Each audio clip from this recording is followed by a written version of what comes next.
Welcome back to the channel. Make sure you stay till the end because you'll see the hardest I've ever grinded in my poker career to try and turn a profit. For the year 2025, I'm trying to make $25 an hour while playing both 1-2 and 1-3.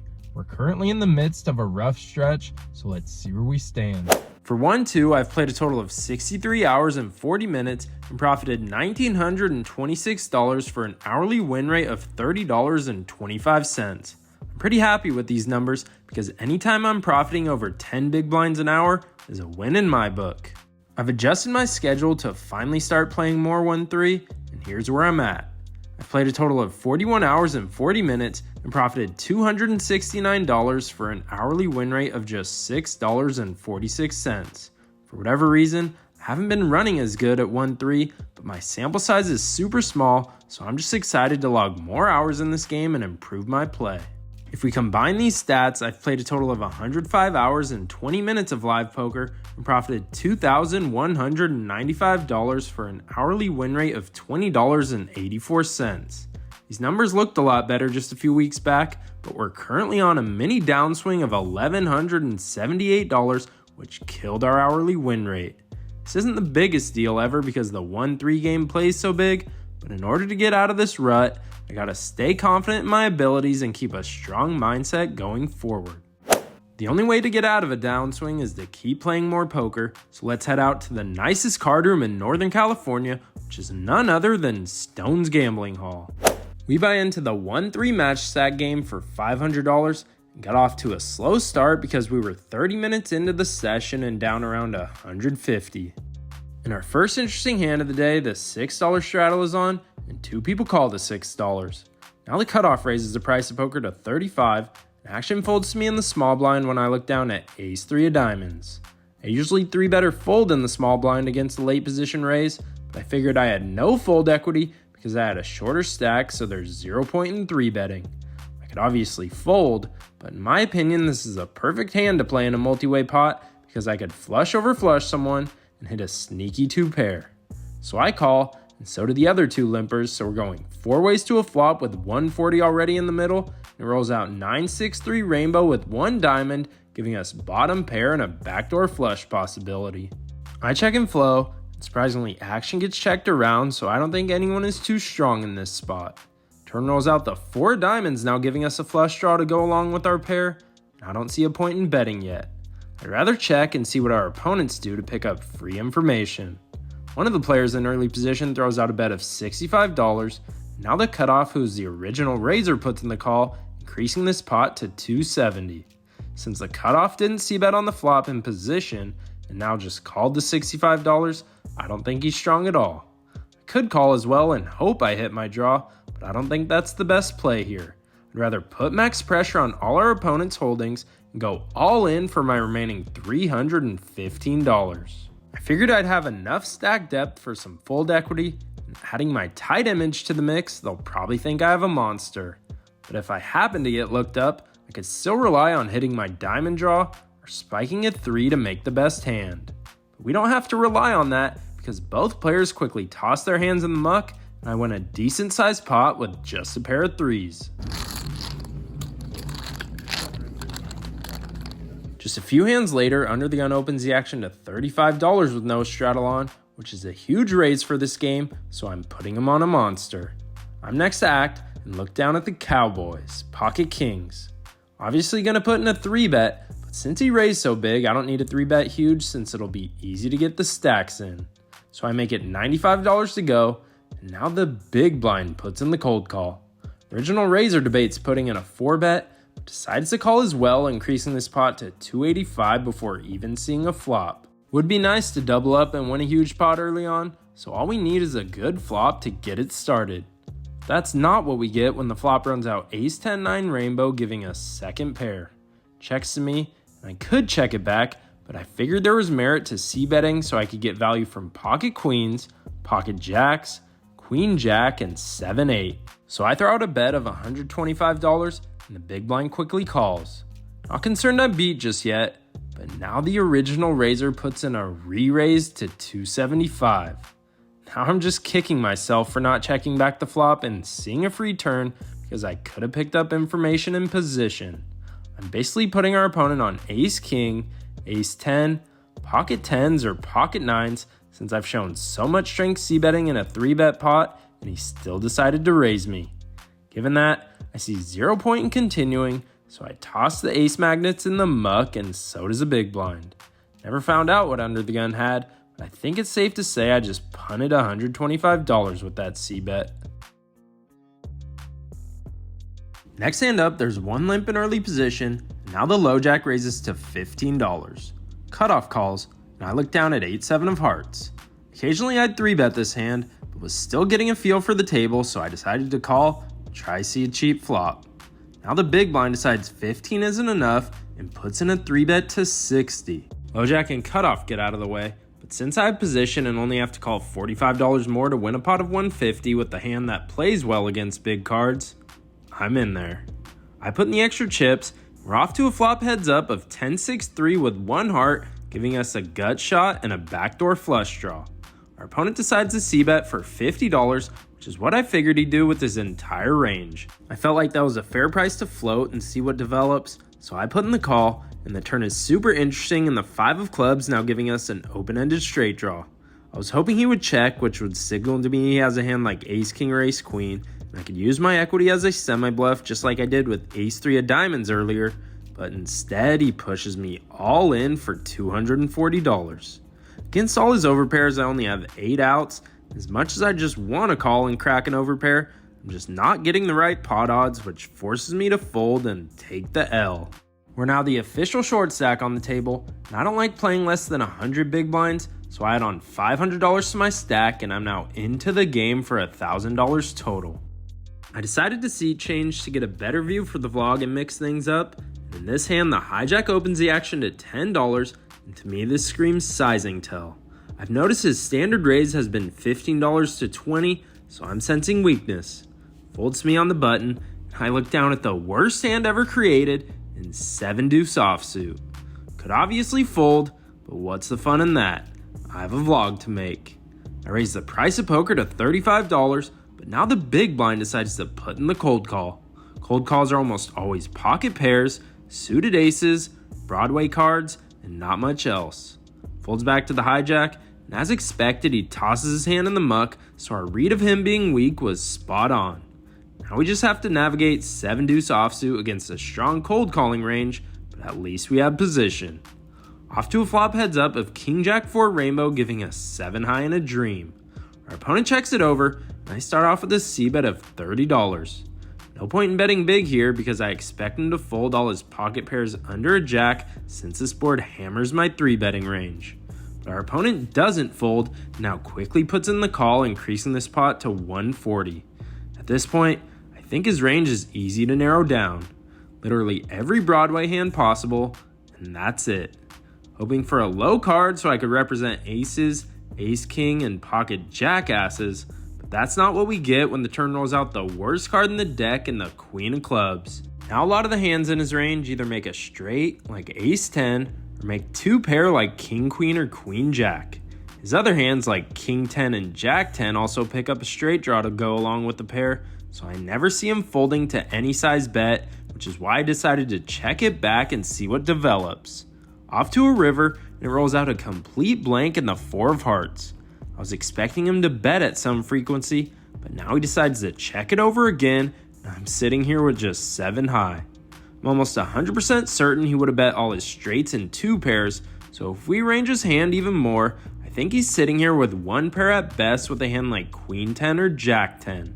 There's no way I'm winning this pot with 7 deuce, so I settle on a bluff of $85. This is the exact same way I would have played ace king and pocket aces, so I'm hoping our opponent sees things my way. But after 30 seconds of tanking, he ends up putting in the chips and crushing our dreams. I proudly roll over this hideous hand. He shows ace queen of diamonds for middle pair best kicker. I think he probably would have folded his weak queen X and definitely his jack X, but we ran into a decent hand this time. Nice little mid-session punt that will hopefully give us some future credit. After losing that pot, we're stuck around $440, but the day is still young. Just a few hands later, there's one limp in early position, middle position now raises to $15, and I'm in the low jack and look down at the best hand ever created in pocket aces.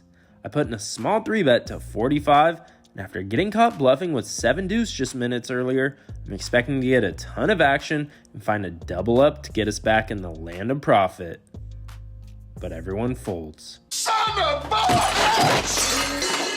It's hard to win when your bluffs get called and aces get no action, but I'm gonna give it my all. Next hand up, early position opens to $20. After action gets folded to the button, he puts in a 3-bet to 60. This player doesn't 3-bet light at all, especially against an under the gun open, so the range I'm putting him on is jacks plus and ace king. Folds me in the big blind, and I look down at the ladies, pocket queens. Against most opponents, this is a slam dunk 4-bet, but against this opponent, I could go either way between a 4-bet or a call. I decided to cold call the $60 this time because I figured he'd have to play ace king face up, assuming the under the gun player calls, to which he does. Off to a flop 3 ways of jack 9-9 with 2 clubs giving us the overpair. This board makes it less likely our opponent has the jackasses. Now the only hand we're beating is ace king. So I check, under the gun checks, and now the button throws out a $45 c-bet. I'm never folding for this price, so I call, and so does under the gun, increasing this pot to $315. Off to a turn, and it rolls out a complete blank in the 4 of hearts.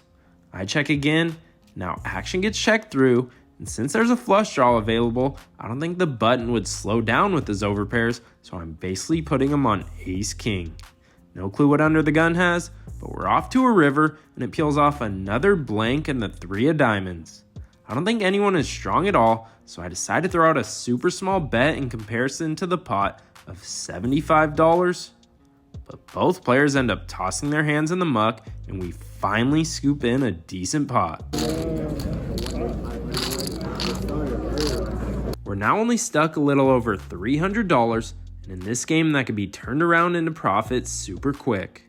A solid player in early position opens the action to $15, hijack calls, and I'm on the button and look down at ace queen of clubs.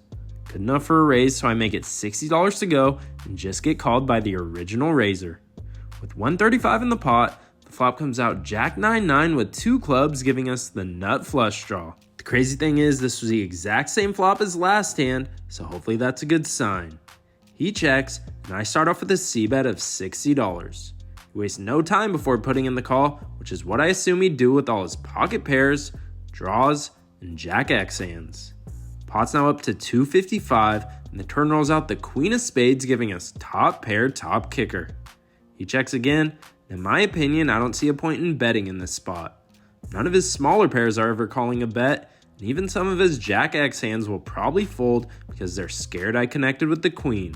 There's also some hands like king 10 and 10-8 that now have us beat, and I obviously don't need protection from clubs since I have them in my hand.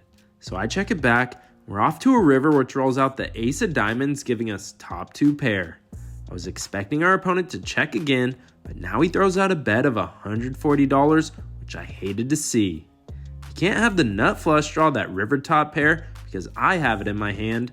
There also aren't any straight draws that bricked out because they all made it on the turn, so unless he has a small club draw turned into a bluff or is value betting ace jack, I'm almost always beat here.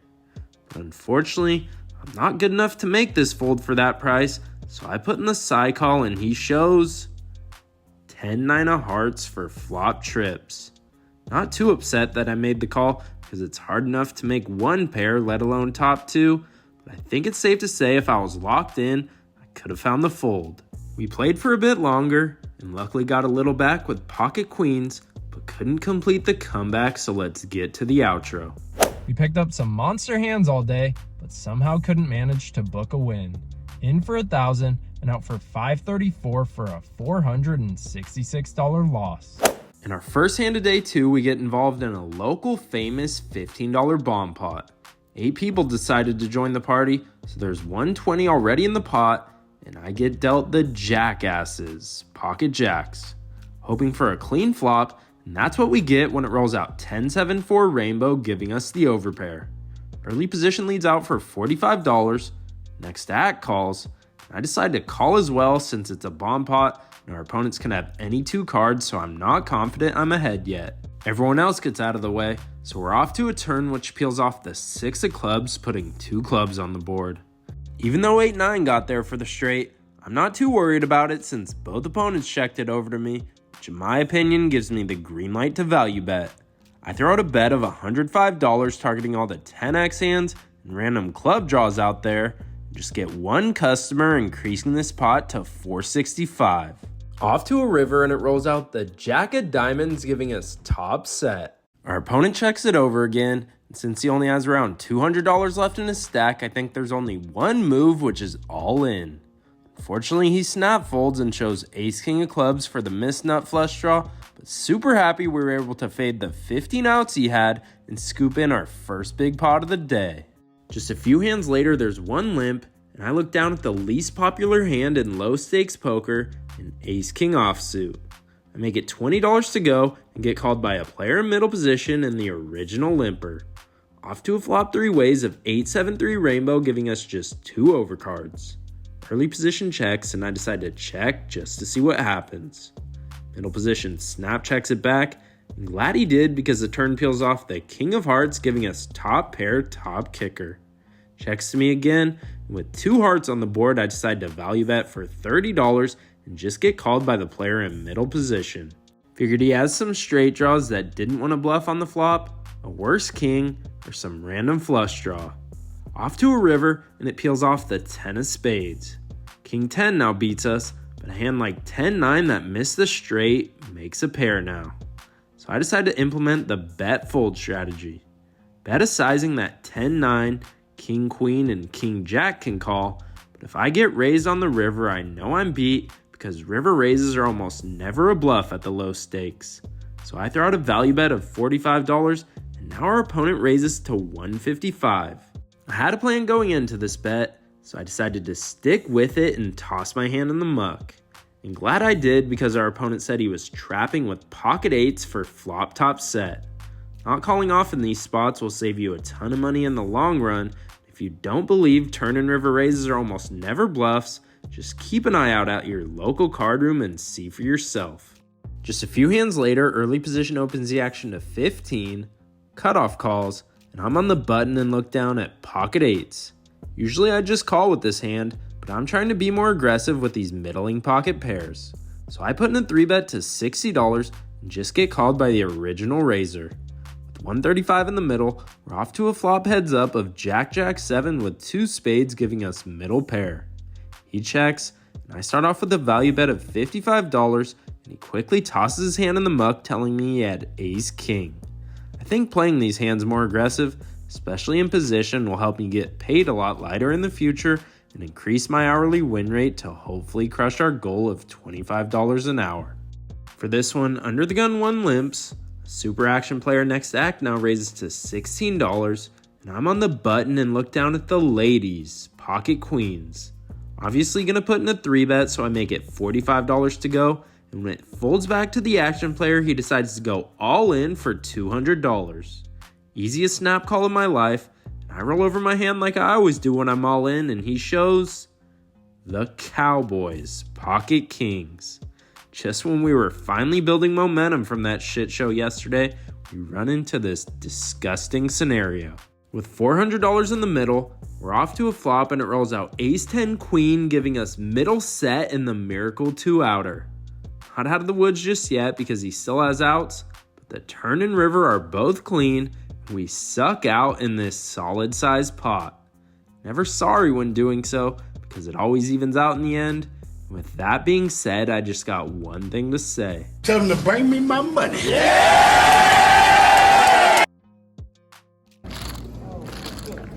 After hitting that 2-out miracle, we're currently up $345 on the day and looking to keep it rolling. In this hand, there's 1 limp, and I'm in the cutoff and look down at Ace-5 of hearts. Good enough for a raise, so I make it $20 to go, but the big blind doesn't think 20 is enough and puts in a 3-bet to 68. Folds back to me. Since we're over $500 effective and I had position, decided to call and see what develops. Off to a flop, which rolls out Ace-Jack-5 with 2 spades, giving us top and bottom pair. I was expecting him to bet his entire range, but he starts off with a check. In my opinion, this usually indicates a hand like pocket kings or pocket queens that's scared of the ace. I don't like betting if that's my read, so I check it back and the turn peels off the 7 of diamonds, which shouldn't change anything. He now leads out for a bet of $40, and I could just flat, but wanted to get as much value as possible since I don't think he's calling a bet on the river. So I put in a super small raise to 110, hoping he wouldn't think I would check back an ace on the flop. But unfortunately, he ends up tossing his hand in the muck. No complaints here as we scoop in over $100 of profit. We played for a bit longer, but nothing special happened, so let's get to the outro. Pretty happy with how I played because I didn't let yesterday's shit show affect me. In for the original 500 and out for 967 for a solid $467 win. As for this week in poker, we played a total of 6 hours and 10 minutes of 1-3 and profited one whole dollar for an hourly win rate of 16 cents per hour. Never had to grind so hard to turn a profit, but it's a lot better than losing money, so I'll take it. Our 1-2 stats didn't change since we only played 1-3 this week, but I'm happy where they sit. As for 1-3, we've now played a total of 47 hours and 50 minutes and profited $270 total for an hourly win rate of $5.64. For how bad I've been playing and running in this game, I'm just happy we're in the positive. Need to turn that around quick if we want to hit our year-end goal of $25 an hour. Combining our stats, we've played a total of 111 hours and 30 minutes of live poker and profited $2,196 for an hourly win rate of $19.70. Not bad, but would love to finish the end of June above our goal because that'll be the halfway point of 2025. Keep an eye out for the next vlog to see if we could pull it off. Thanks for watching, and as always, I hope you guys run good at the tables, and I'd appreciate it if you could hit the subscribe button to help me reach my year-end goal of 20,000 subscribers.